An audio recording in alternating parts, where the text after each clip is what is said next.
नमस्कार दोस्तों।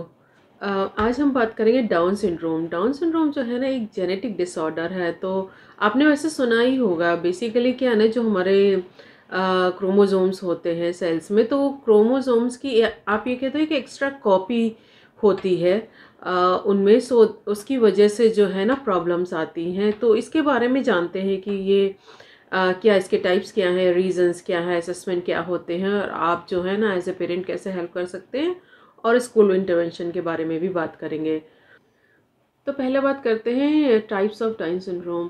3 तरह के डाउन सिंड्रोम होते हैं। पहला वो बोलते हैं ट्राइसोमी 21, जिसमें क्या होता है, आपके जो 21 क्रोमोसोम है उसकी एक एक्स्ट्रा कॉपी होती है उनकी सेल्स में। तो ये बहुत ही कॉमन है, और कम से कम जो है ना 90% लोगों को, 90 से 95% लोगों को यही वाला होता है। अब इसमें जैसे हमारे नॉर्मल क्रोमोसोम है जो 46 होते हैं, तो इन बच्चों में 47 क्रोमोसोम होते हैं, जिसकी वजह से ये प्रॉब्लम आती है। इसमें आप इंटेलेक्चुअल डिसेबिलिटी भी होती है, डेवलपमेंटल डिले भी होता है। जो एक बहुत ही स्पेसिफिक फीचर है मून फेस। तो इनका फेस जो है ना राउंड एंड मून शेप होता है, और एलमंड शेप आईज होती हैं। तो ये बहुत ही स्पेसिफिक करेक्टरिस्टिक्स है इसकी। दूसरा हो ट्रांसलोकेशन डाउन सिंड्रोम। तो इसको समझिए कि ये ट्रांसलोकेट हो गया, जो 21 क्रोमोसोम है, तो वो जो है ना बेसिकली वो किसी दूसरे क्रोमोसोम से अटैच हो जाता है या जुड़ जाता है, जिसकी वजह से ये प्रॉब्लम होती है। ये इसके भी चांसेस कम होते हैं। 3 to 4% लोगों को होता है, बहुत कम है। लेकिन ऐसा देखा गया कि अगर फैमिली में हिस्ट्री होती है तो होने के चांस रहते हैं। बाकी facial features and the symptoms are same. Okay, the third one is known as a mosaic Down syndrome. Mosaic Down syndrome बहुत ही रेयर है, 1 to 2% लोगों में होता है। और इसमें जो है ना आप कह दो कि सिम्टम्स भी बहुत कम होते हैं।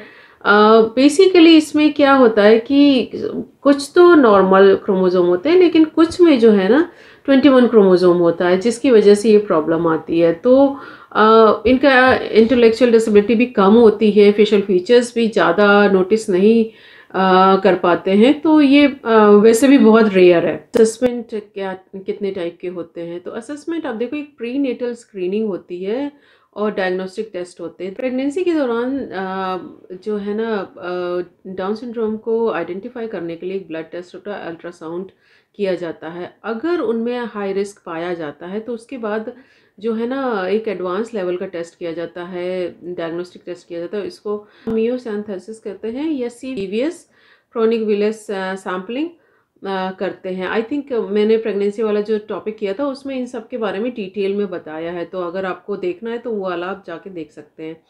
तो ये किया जाता है, जिसमें पता चल जाता है कि बच्चे को डाउन सिंड्रोम है या नहीं है। अगर मान लीजिए उस स्टेज में नहीं पता चला तो पोस्ट नेटल भी कुछ टेस्ट होते हैं। पोस्ट नेटल जो है ना फिजिकल एग्जामिनेशन, या एक टेस्ट होता है जिसे कहते हैं कायरोटाइप। इसमें बेबी का क्रोमोसोम लेके उसको टेस्ट किया जाता है। तो उससे जो है ना काफ़ी क्लियर हो जाता है कि बच्चे को ये प्रॉब्लम है कि नहीं है, या फिर उनमें एक्स्ट्रा क्रोमोसोम है कि ये नहीं है। ठीक है। थर्ड होता है फिजिकल एंड डेवलपमेंटल असेसमेंट। अब देखिए, ऐसा हुआ कि टेस्ट नहीं हो पाया या नहीं पता चल पाया कि ये है कि नहीं है, तो उसके बाद डेवलपमेंट के स्टेज पे जो है ना टेस्ट किए जाते हैं, जैसे उनका डेवलपमेंट कैसा हो रहा है। यूजुअली डिले डेवलपमेंट होता है उनका, तो उनके माइलस्टोन्स भी डिले होते हैं, तो उनके माइलस्टोन को असेस किया जाता है। तो प्रोफेशनल जो है टिपिकली जो डिटेल एनालिसिस करते हैं, ये डिटेल इवैल्यूएशन करते हैं, उसके बेसिस पे किया जाता है। तो असेसमेंट जो होता है इंटेलेक्चुअल फंक्शनिंग का होता है, मोटर स्किल्स का होता है, और डेवलपमेंटल जैसे आप कह दो स्पीच डिले, या फिर उन सारी चीज़ों को इवेलुएट किया जाता है। सारी चीज़ों को इवेलुएट करके फिर जो है ना टेस्ट को बताया जाता है कि भाई ये प्रॉब्लम है कि नहीं है। अब बात करते हैं health care and medical support की। तो डाउन सिंड्रोम के जो बच्चे होते हैं ना, उनमें कुछ कॉमन इश्यूज आते हैं जिनके बारे में हम बात करते हैं। डाउन सिंड्रोम के बच्चों में हार्ट डिफेक्ट का रिस्क रहता है, जिसको कहते हैं कॉन्जेनाइटल हार्ट डिफेक्ट। तो ये वैसे बर्थ के टाइम से ही प्रेजेंट रहता है। तो अगर उसके बाद उनका डायग्नोसिस होता है, कोई टेस्ट होता है, स्क्रीनिंग होती है, तो उससे पता चल जाता है। तो अगर ऐसा है तो जो है ना डॉक्टर खुद ही सजेस्ट कर देते हैं क्या करना है, तो उस पर ध्यान रखिए। दूसरा हो गया हियरिंग इशू। उनको जो है ना हियरिंग लॉस और ईयर इन्फेक्शन के भी बहुत चांसेस रहते हैं। तो उनका रेगुलर अगर आप हियरिंग टेस्ट कराते रहें और उस पे ध्यान देते रहना बहुत ज़रूरी है। क्योंकि क्या होता है ना कि अगर हियरिंग प्रॉपर नहीं होती तो फिर लैंग्वेज एंड कम्युनिकेशन में भी प्रॉब्लम आती है। डाउन सिंड्रोम के बच्चों को विज़न का भी इशू रहता है, जैसे क्रॉस्ड आइज जिसको कहते हैं, स्टारबसमस एंड कैटरैक्ट। इसके अलावा आपकी ये कह दो नियर साइटेडनेस भी होती है। तो ये सारे इश्यूज़ को ध्यान में रखना चाहिए। एज ए पेरेंट आपको नोटिस करना चाहिए, अगर ऐसे कोई इश्यूज़ हैं तो आप प्लीज़ डॉक्टर से पीडियाट्रिशियन से मिलिए और प्रॉपर चेकअप कराइए। तीसरा होता है उनको थायराइड इशू भी रहने के चांस रहते हैं, जैसे हाइपोथायराइडिज्म।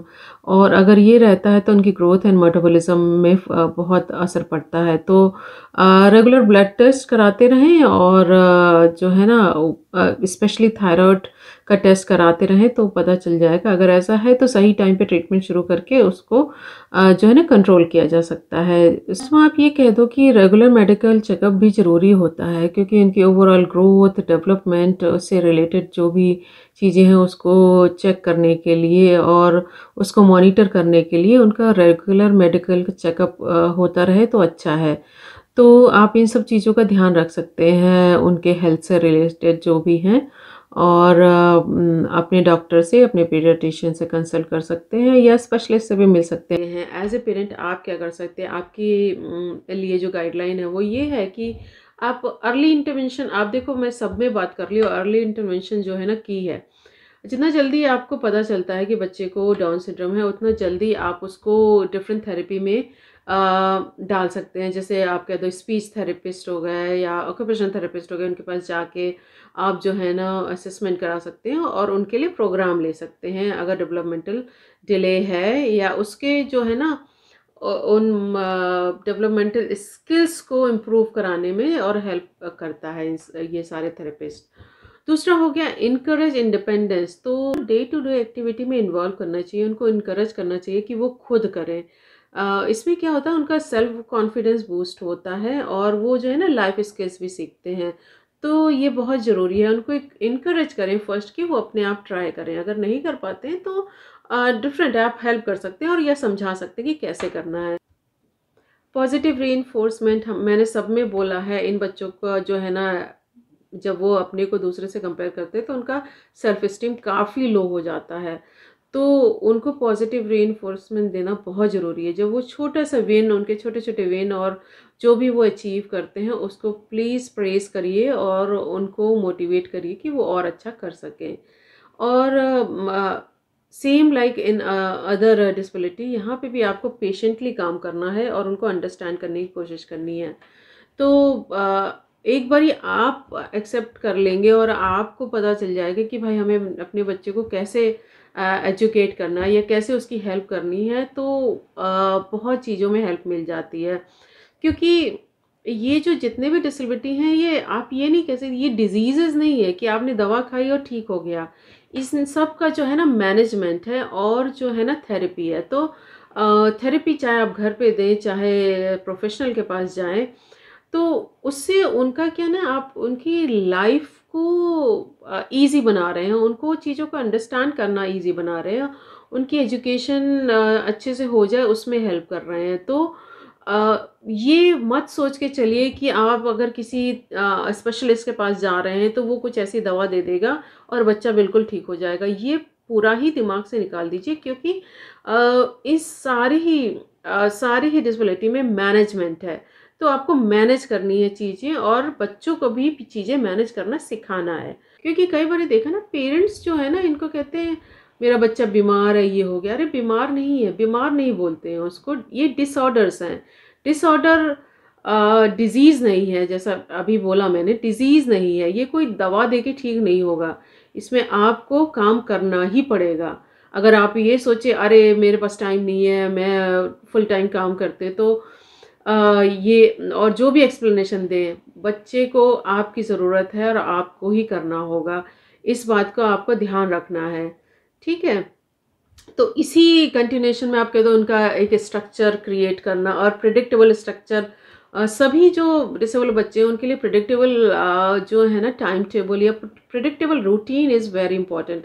क्योंकि क्या होता है ना, उनको पता होता है कि उन्हें क्या करना है, वो मेंटली प्रिपेयर हो जाते हैं क्योंकि वो स्लो पेस से काम करते हैं। तो उनको जब पता होता है कि इसके बाद क्या करना है तो वो थोड़ा सा अच्छे से उसमें फोकस दे पाते हैं।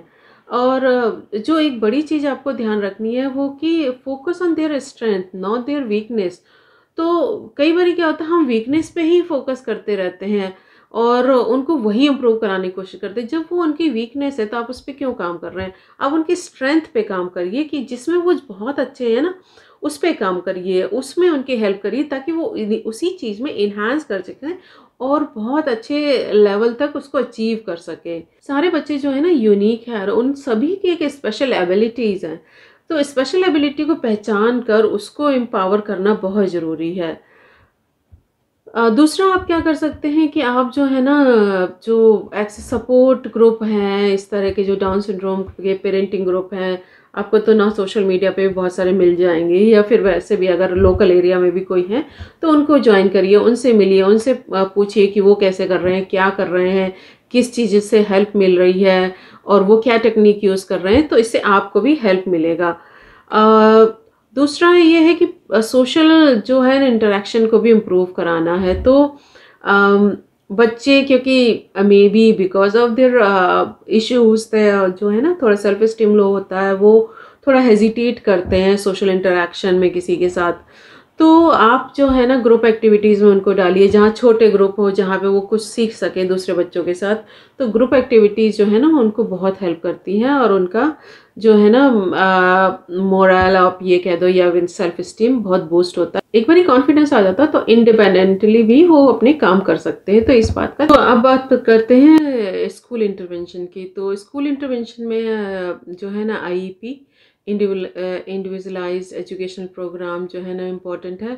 तो वो उनकी स्पेशल एबिलिटी के हिसाब से जो है ना उनको आप जो है ना प्रोग्राम बना सकते हैं, स्कूल वाले प्रोग्राम बना सकते हैं और उनके हिसाब से काम कर सकते हैं। इंक्लूसिव एजुकेशन मेन स्ट्रीम में ही बच्चों को पढ़ाएं, उससे उनका एक्सपोजर ज़्यादा होता है और उनको जो है ना और चीज़ें अच्छे से लर्न करने की जो है ना हेल्प मिलती है।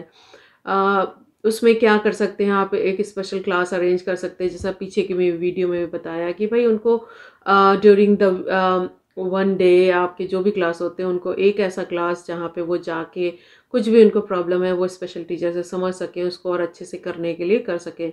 यहाँ पे तो हम जो स्पेशल बच्चे हैं उनके लिए आई थिंक नियरली जो है ना जो क्लासेस हैं मेन स्ट्रीम से हट के वो जाते हैं every day one class special teacher के पास। तो उनको किसी भी सब्जेक्ट में कुछ प्रॉब्लम होती है तो वो जाके वहाँ पूछ के, या फिर उसको जो है ना हम जो टीचर्स आइडेंटिफाई करती हैं या नोटिस करती हैं कि भाई ये प्रॉब्लम आ रही है तो वो पास ऑन कर देती हैं टीचर्स, जो स्पेशल टीचर है उनको, तो वो फिर उस पर वर्क करते हैं, उनकी जो जो भी प्रॉब्लम आ रही है उस पर वर्क करते हैं। तो ये एक किया जा सकता है। तीसरा हो गया कि specialised program given by the therapist. तो स्कूल भी ऑक्यूपेशनल थेरेपिस्ट या स्पीच थेरेपिस्ट को बुला सकते हैं और उनको वहाँ पे भी प्रोग्राम कराए जा सकते हैं स्कूल में। तो उस और एक प्रोग्राम दिया जा सकता है जो मे बी स्पेशल टीचर करा सकती है या टीचर किसी एक्टिविटी में इन्वॉल्व करके उसके थ्रू करा सकती है। तो वो करके उनको जो है ना हेल्प मिल जाती है उसमें करने की। ओटी एंड स्पीच थेरेपिस्ट जो है ना उनके जो आप कह दो कि फिजिकल एंड इंटेलेक्चुअल डेवलपमेंट के लिए जो है ना कई सारे प्रोग्राम दे सकते हैं जिन पे आप जो है ना स्कूल वाले काम कर सकते हैं। टीचर्स को ट्रेनिंग और सपोर्ट देना बहुत ज़रूरी है क्योंकि टीचर्स के पास अगर इन्फॉर्मेशन नहीं होगी तो वो प्रोग्राम कैसे रन करेंगे। तो ये है कि सारे टीचर को सीपीडी करानी चाहिए। अगर आपके स्कूल में स्पेशल बच्चे हैं तो उनको सीपीडी ज़रूर करानी चाहिए, जिस तरह के स्पेशल बच्चे हैं उससे रिलेटेड सीपीडी हो, और जो इन्फॉर्मेशन उनके पास रहेगी उसके हिसाब से वो प्रोग्राम भी बना सकते हैं। टीचर्स जो लेसन प्लान है वो उस हिसाब से डिज़ाइन कर सकते हैं, उस हिसाब से बना सकते हैं। तो इसमें जो सबसे बड़ा हेल्प मिलता है कि स्मॉल ग्रुप में जो काम करना। तो आप जो है ना बच्चों के स्मॉल स्मॉल ग्रुप बना सकते हैं और उसमें जो है ना उनको काम करते हैं। क्योंकि क्या होता है ना कि कई बच्चे जो है ना कुछ स्पेसिफिक बच्चों के साथ ही बात करते हैं और उन्हीं के साथ मिक्स होते हैं। तो और अगर आप उनको एक कंफर्टेबल ग्रुप में जिसमें वो बात करना पसंद करते हैं, जिस ग्रुप को वो लाइक करते हैं, अगर उसमें डाल देते हैं तो वो एक्चुअली मोटिवेट होते हैं चीज़ों को करने के लिए, और उनके पीयर भी उनको हेल्प कर देते हैं कि आप ये काम ऐसे कर सकते हैं, या फिर उनको कुछ प्रॉब्लम आ रही है तो मैंने ये भी नोटिस किया कि जब बच्चे जो है ना उनके पीयर उनको समझाते हैं ना, तो उनको बहुत अच्छे से समझ आता है, और वो जो है ना उनकी लर्निंग इम्प्रूव भी करता है। तो और इससे क्या हो रहा है ना, आप सोशल स्किल भी इम्प्रूव कर रहे हैं, आप फ्रेंडशिप डेवलप करा रहे हैं। तो जो बेसिक स्किल्स है जैसे शेयरिंग या टर्न टेकिंग या speak when it is asked या ग्रुप में परफॉर्म करना, और बहुत सारी जो चीज़ें हैं ना, ये सारी चीज़ें मैनेज की जा सकती हैं। तो ग्रुप एक्टिविटी जो है ना बहुत काम करती हैं, तो इस पे ध्यान दीजिए। ये सारी चीज़ें स्कूल कर सकते हैं। अब तो इंडिया में स्कूल की बात करें, यहाँ तो हम फ्री एजुकेशन है बच्चों की। इंडिया में तो पेरेंट्स इतना पैसा देते हैं बच्चों की एजुकेशन के लिए, और इतने बड़े बड़े स्कूल हैं, इतना 5 स्टार जैसे स्कूल बना दिए, लेकिन अगर ये बेसिक चीज़ों पे ध्यान नहीं दिया जा रहा है तो उस स्कूल का क्या फ़ायदा है। अगर वो सारे बच्चों को इंक्लूड नहीं कर रहे हैं, ये सिर्फ अपना नाम ऊपर करने के लिए, सिर्फ अच्छा जो बच्चे हैं जो अच्छा करते हैं तो उन्हीं को ले रहे हैं, तो ये मुझे नहीं लगता कि ये जो है ना सोसाइटी के लिए अब एक्सेप्टेबल है। क्योंकि क्या है ना कि अच्छे बच्चे तो हर जगह अच्छा कर लेंगे, लेकिन असली चैलेंज तो वो है जो स्कूल लेते हैं कि भाई जो बच्चे थोड़ा सा जिनको लर्निंग डिसऑर्डर्स हैं या जिनको कुछ लर्निंग में प्रॉब्लम है, उनकी हेल्प करके उनको किसी हाई लेवल पे पहुंचा सके, वो चैलेंज है। वो चैलेंज जो है ना स्कूल्स को एक्सेप्ट करना चाहिए और उस पर काम करना चाहिए। क्योंकि इतना पैसा पेरेंट्स देते हैं सिर्फ इस उम्मीद से कि हाँ हमारा बच्चा स्कूल जा रहा है और अच्छा लर्न कर रहा है। तो एक्चुअली इंडिया में पेरेंट्स बहुत रिस्पॉन्सिबिलिटी लेते हैं, यहाँ तो पेरेंट्स कोई भी रिस्पॉन्सिबिलिटी लेते ही नहीं है। क्योंकि यहाँ के जो बच्चे हैं ना वो आप ये कह दो एक काइंड ऑफ नेशनल प्रॉपर्टी। तो यहाँ जो है ना गवर्नमेंट ही सब देती है बच्चों के लिए। तो यहाँ पे आप अगर कंपेयर करो तो मुझे लगता है Indian parents are very good. वो बहुत ध्यान देते हैं अपने बच्चों पे, बहुत काम करते हैं। लेकिन मुझे लगता है उसी कंपैरिजन, और अब मुझे तो 20 साल पहले का पता है जब मैं वहाँ काम करती थी, लेकिन मुझे लगता है कि तब भी स्कूल जो है ना अपना काम सिर्फ यही पढ़ाने और उसमें कर रहे, वो इस बात पे ध्यान ही नहीं देते कि सारे बच्चे समझ रहे हैं क्लास में कि नहीं समझ रहे हैं। और सारे बच्चों के साथ काम करना भी बहुत ज़रूरी है। ऐसा नहीं है जो अच्छा कर रहे हैं बस उन्हीं के साथ काम किया जाए। तो ये सारी चीज़ें ना जब छोटे ग्रुप में आप काम करते हैं तो ये एक्चुअली आपको बहुत अच्छे से सामने भी आती हैं और बहुत अच्छे से आप काम भी कर सकते हैं। तो इन स्ट्रैटेजीज़ को अपनाना बहुत ज़रूरी है। और अगर आप चाहते हैं कि आपका स्कूल का नाम हो तो आपको उस फील्ड में काम करना है जहाँ पे बच्चे एक्चुअली आप ये कह दो physically, mentally, socially and intellectually जो है ना स्मार्ट होते हैं। इंटेलिजेंस सबका डिफरेंट होता है, उसकी मैं बात नहीं कर रही हूँ, लेकिन वो एक एक उस लेवल पे उनको लाना है कि वो एक इन्फॉर्म डिसीजन ले सके, या फिर वो अपनी लाइफ जो है ना आगे चल के बहुत अच्छे से मतलब कि बहुत अच्छे से अपनी लाइफ को चला सकें आगे जाके। इस पे ध्यान देना बहुत ज़रूरी है। तो यही मैं स्कूल्स को कहना चाहती थी, क्योंकि मैं जो यहाँ और वहाँ में डिफरेंस देखती हूँ वो ह्यूज है। तो और मुझे लगता है Indian parents are very good. वो बहुत ध्यान देते हैं, बहुत काम करते हैं और बहुत बच्चों पे पैसा भी लगाते हैं। लेकिन मुझे लग रहा है अब टाइम आ गया है कि जब जो है ना स्कूल्स को भी हर चीज़ जो है ना सारी चीज़ों को देखना चाहिए और सारी चीज़ों पे जो है ना फोकस करना चाहिए, और सबको जो है ना इंक्लूड करना चाहिए। जो सबको there should be no differentiation between any children according to their mental ability or their learning difficulty। तो सबको इक्वल राइट्स हैं, सारे बच्चों को एजुकेशन का राइट है, सारे बच्चों को इक्वल राइट्स है, तो उसके हिसाब से उनको वो देना चाहिए। डाउन सिंड्रोम का तो मैंने सारा बता दिया। इसमें क्या है ना मोस्टली माइल्ड से मॉडरेट इंटेलेक्चुअल डिसेबिलिटी होती है। तो इस आप ये कह दो ये कंडीशन है जो ब्रेन डेवलपमेंट को इम्पैक्ट करती है। तो इनका IQ जो है ना 50 to 70 के बीच में पाया गया है। तो IQ कुछ बच्चों में हायर भी होता है, लेकिन कुछ जो है ना बहुत ही सीवियर इंटेलेक्चुअल डिसेबिलिटी होती है, तो उनको लर्निंग में और एजुकेशन में थोड़ा प्रॉब्लम होता है। तो इसके बावजूद जो है ना उनकी जो स्पेशल स्ट्रेंथ होती है, उनकी सोशल स्किल्स अच्छी होती है, इमोशनल अंडरस्टैंडिंग अच्छी होती है, और वो जो उनकी लॉन्ग फॉर्म मेमोरी होती है वो भी काफ़ी अच्छी होती है, जिस पे काम किया जा सकता है। तो उनको इस तरह की चीज़ों में डालिए, जैसे आर्ट, म्यूज़िक, एथलेटिक, तो वो जो है ना डिफरेंट स्किल्स को यूज़ करके उनको जो है ना डिफरेंट एरियाज़ में ग्रो करने का चांस दीजिए। यानी उनकी स्ट्रेंथ पे काम करिए और उसी में उनको एक्सेल करने के लिए मोटिवेट करिए और उनकी हेल्प करिए। ठीक है? तो इससे रिलेटेड कोई भी क्वेश्चन है तो आप जो है ना मेरे कमेंट बॉक्स में दे दीजिए, तो मैं देखती हूँ उसको, जो है ना आंसर करने की कोशिश करती हूँ। और बहुत लोग मेरे वीडियो को पसंद कर रहे हैं और मुझे बहुत अच्छा लग रहा है कि आपको कुछ इन्फॉर्मेशन मैं शेयर कर पा रही हूँ। आपको एज ए पेरेंट अवेयर होना बहुत ज़रूरी है, क्योंकि अगर जब तक आप अवेयर नहीं होंगे तब तक आपको कोई भी जो है ना कुछ भी बोलता रहेगा, आप मानते रहेंगे। आपके पास आपके बच्चे से रिलेटेड इन्फॉर्मेशन होनी चाहिए। You have full right to know about what schools are doing. तो स्कूल में वो क्या कर रहे हैं, किस तरह की फैसिलिटीज़ दे रहे हैं, क्या जो है ना कैसे बच्चों को ट्रीट किया जा रहा है और कैसे वहाँ पे काम किया जा रहा है, इस पे जो है ना आपको ध्यान देना बहुत ज़रूरी है। और एक कम्युनिटी बनाइए जहाँ पे सारे स्पेशल नीड्स वाले जो बच्चे हैं उनके पेरेंट्स मिल सकें, बात कर सकें। और मैं ये कोशिश कर रही हूँ इस वीडियो के थ्रू मैं वो कम्युनिटी बना सकूँ जहाँ पे ओपनली हम डिस्कस कर सकें कि भाई क्या प्रॉब्लम आ रही है, इसको हम कैसे आइडेंटिफाई कर सकते हैं और इसके लिए हम कैसे आगे जो है ना काम किया जा सकता है। तो जितने भी स्पेशल टीचर्स हैं, ओटी, पीटी और जितने भी जो आप कह दो पेरेंट्स ग्रुप हैं या फिर जो स्पेशल स्कूल्स हैं, आप उन तक मेरा वीडियो शेयर करिए और कोशिश करिए कि वो भी इस कम्युनिटी में जुड़े, तो हम जो है ना बहुत ओपनली इसके बारे में बात कर सकें, जो कि एक बहुत ही हिडन टॉपिक है इंडिया में। और इस पे हमें ओपनली बात करना बहुत ज़रूरी है। और चीज़ें चेंज हो रही हैं और हमें भी अपने माइंडसेट को चेंज करना होगा। ठीक है, तो आज के लिए बस इतना ही। नमस्कार। Bye bye.